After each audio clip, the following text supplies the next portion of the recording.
Mastering, have had enough of, a guide to expressing frustration in English.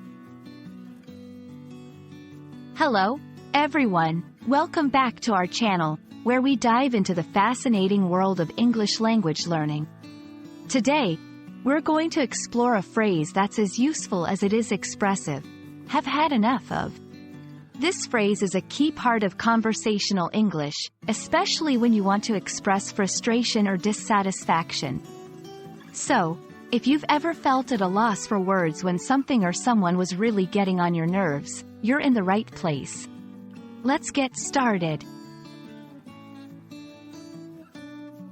The phrase, have had enough of, is used to express a strong feeling of no longer being able to tolerate a situation, behavior, or person. It indicates that the speaker has reached their limit of patience or endurance. This phrase is particularly useful because it conveys not just the act of tolerating but also the moment when the speaker can't take it anymore.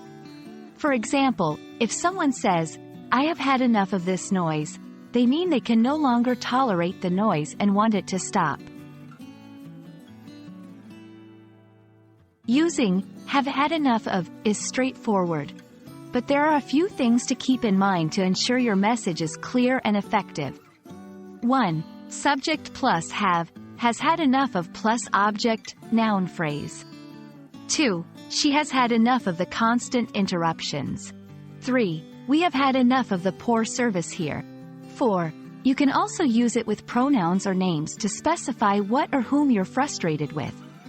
5. I have had enough of him being late all the time. 6.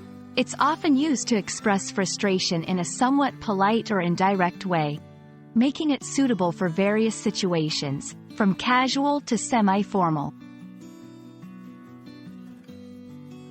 To fully grasp the usage of have had enough of, let's look at some examples in sentences.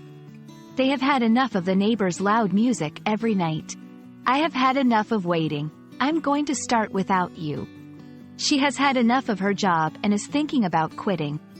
These examples show how the phrase can be adapted to different subjects and situations, making it a versatile tool in your English language arsenal.